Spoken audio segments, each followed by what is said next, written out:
de hoy es referente a metabolismo anaerobio, fermentación alcohólica. El objetivo es comprobar que en ausencia de oxígeno el azúcar es convertido en etanol y CO2 por las levaduras mediante el proceso denominado fermentación alcohólica. La fermentación es un término general, en este caso, para definir la degradación en ausencia de oxígeno de la glucosa para obtener energía en forma de ATP. La fermentación se inicia con la glicólisis, donde ocurre tres transformaciones: la degradación de glucosa para formar piruvato, la formación de ATP mediante el proceso de fosforilación de la molécula ADP y en este caso la transferencia de iones de hidrógeno, en este caso de un hidrógeno, al NAD formando NADH. La primera parte, que es el proceso de glicólisis, es seguida de una reacción que regenera el NAD.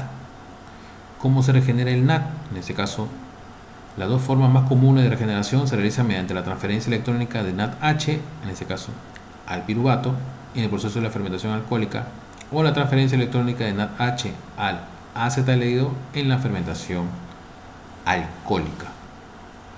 El ciclo se complementa cuando el NAD, en este caso obtenido nuevamente, es utilizado para oxidar los carbohidratos mediante la glicólisis.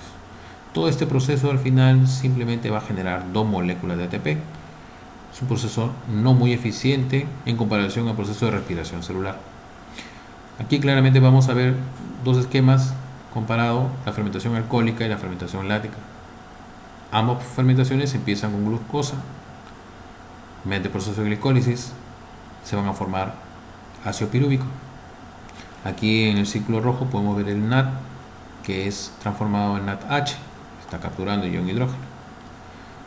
En el caso de la fermentación alcohólica, a partir de ácido pirúvico, gracias a la enzima piruvato de carboxilasa, en este caso vamos a liberar un carbono entre la formación de CO2 y la formación también de acetaldehído. Este acetaldehído es, gracias al alcohol deshidrogenasa, transformado en etanol. En este caso el etanol captura el ion hidrógeno y este NAD vuelve al proceso de glicólisis para poder otra vez trabajar con la siguiente glucosa. En el caso de la fermentación láctica, a partir de ácido pirúvico y la enzima lactato deshidrogenasa se obtiene el ácido láctico, una molécula orgánica que está formada por 3 carbonos. Al final vemos un resumen comparativo entre el proceso de fermentación alcohólica y la fermentación láctica. La fermentación alcohólica forma 2 moléculas de etanol, 2 moléculas de CO2, 2 moléculas de ATP y 2 moléculas de agua. Mientras que en el proceso de fermentación láctica, 2 lactatos, 2 moléculas de ATP y 2 moléculas de agua.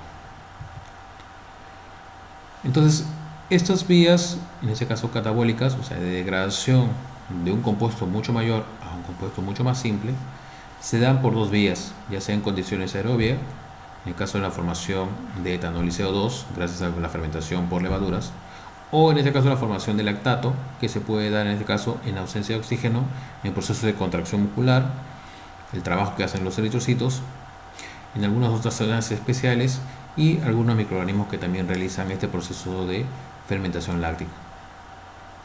Entonces, en condiciones aerobias, en este caso con la presencia de oxígeno, los productos finales de este proceso es la obtención de CO2 y agua. Si nosotros comparamos la fermentación y la respiración aeróbica, vamos a encontrar semejanzas y diferencias. La semejanza más importante en este caso, ambas utilizan la glucólisis para oxidar la glucosa a piruvato. Tanto la fermentación como la respiración a ese nivel van a producir 2 moléculas de ATP. Y en ambos procesos, el NAD es el agente oxidante que acepta los electrones durante la glucólisis. Las diferencias son ya mucho más marcadas sobre el rendimiento. La fermentación solamente produce 2 moléculas de ATP, mientras que en la respiración entre 36 y 38 moléculas de ATP. En el caso de la fermentación, el último aceptor de electrones es una molécula orgánica, ya sea el piruvato o acetaldehído, mientras que en respiración el último aceptor de electrones es el oxígeno. Ese ensayo consiste en 3 tubos en la cual se le va a introducir el sustrato, en este caso va a ser un azúcar, un carbohidrato, y las enzimas. En este caso, ¿quién va a proporcionar las enzimas? Las levaduras. El tubo 2, 3, 4 y 5 son los tubos que van a contener tanto el sustrato, ya sea glucosa, sacarosa, almidón o fructosa, y las enzimas que le va a proporcionar la levadura. En el tubo número 1 y el tubo número 6 son los tubos controles, en la cual solamente vamos a agregar levadura más agua, y en el tubo 6 glucosa más agua. ¿Por qué hacemos eso? Porque si la levadura estuviera contaminada, todos los tubos probablemente podrían dar fermentación. Se supone que tiene que haber diferencias porque estamos combinando distintos sustratos. Entonces la levadura no debe haber fermentación, y en el tubo 6 en teoría tampoco debería haber fermentación. Entonces en estas combinaciones de levaduras más sustratos lo vamos a llenar hasta el ras de los tubos y le vamos a poner un globo. Lo vamos a sellar muy bien, generando una condición anaerobia. Vamos a poner los tubos a incubar en un ambiente a 37 grados por 30 minutos. Luego de ese tiempo nosotros tenemos que observar algunas diferencias, cómo reacciona la levadura a distintos sustratos. Entonces, ¿qué es el producto que nosotros vamos a visualizar? La presencia de CO2, en este caso, ¿cómo se va a visualizar? Mediante el hinchamiento de los globos. O sea, donde ha habido hinchamiento de globos, se ha estado produciendo y liberando CO2. A su vez también, ¿cómo vamos a poder determinar la presencia de etanol? Mediante la prueba con dicromato de potasio y ácido sulfúrico, en la cual vamos a ver un viraje de color. El color inicial del dicromato de potasio es el color anaranjado, que tiene que transformarse a verde gracias a la presencia de etanol. Los resultados teóricos serían los siguientes. El tubo número 1 y el tubo número 6, como ustedes saben, solamente se agregó el tubo número 1, las enzimas presentes por la levadura, y en el tubo número 6 solamente el sustrato, la glucosa. No hay fermentación, no hay producción de CO2. En el tubo 2 y en el tubo 5 agregamos glucosa y fructosa, ambos son monosacáridos. Había una mayor fermentación. En el tubo número 3 se agregó sacarosa. La sacarosa es un disacárido, en este caso la levadura tiene que haber degradado la sacarosa en glucosa y fructosa, y recién ahí empezar el proceso de fermentación. Como podemos observar, el tubo número 3 tiene una menor, en este caso, hinchamiento del globo en relación al tubo número 2 y el tubo número 5. El tubo número 4 tiene levadura más almidón. Se observa que tiene el globo flácido, como el tubo número 1 y el tubo número 6. ¿Qué indica eso? No ha habido fermentación. Pero si el almidón está formado por glucosa.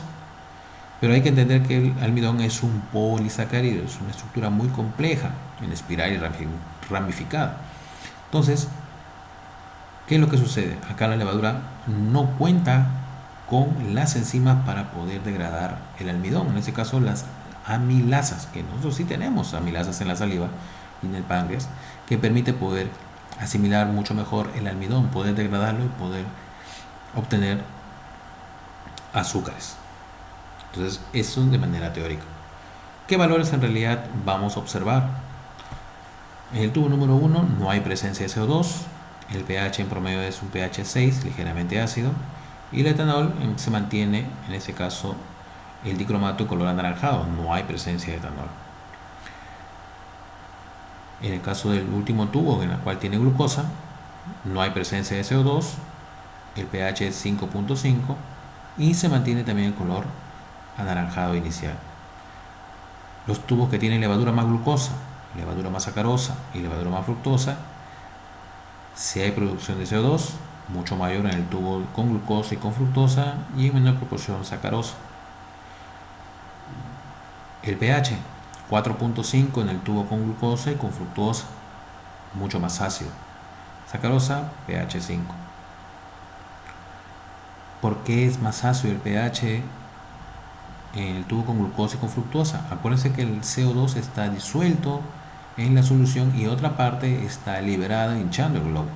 Ese CO2 tiende a acidificar el medio. Por consiguiente, en este caso, el pH promedio de estos tubos ha sido de 4,5. Entonces, esos son los resultados que nosotros podríamos obtener haciendo el experimento, enfrentando la levadura a distintos sustratos. Un factor importante para que pueda también darse de manera eficiente este ensayo es la viabilidad de la levadura. La levadura es un organismo vivo. A veces el proceso de fermentación no se da, pero si tenía levadura, ¿por qué no fermentó? Al ser un organismo vivo, este tiene un tiempo de vida. Las condiciones en las cuales hay que guardar, almacenar, tienen que ser las más óptimas para que este organismo pueda generar fermentación. Nosotros normalmente vamos a encontrar ya sea levadura seca, granulada o levadura fresca en pasta. Pero esta levadura tiende a malograrse con el tiempo, dado que es un organismo vivo. Entonces, al estar mal almacenado, podría esta levadura morir, y al momento que lo mezclemos con los sustratos, en ese caso el más eficiente, ya sea glucosa o fructosa, no va a haber fermentación. Eso no quiere decir que la glucosa no sirva. En ese caso, habría que ver si la levadura está viva. ¿Cómo podemos determinar si la levadura está viva? En este caso, podríamos observar al microscopio si está con viabilidad. Muy bien, eso sería todo por esta práctica. Acá tienen las fuentes de información si desean complementar referente a la práctica. Muchas gracias.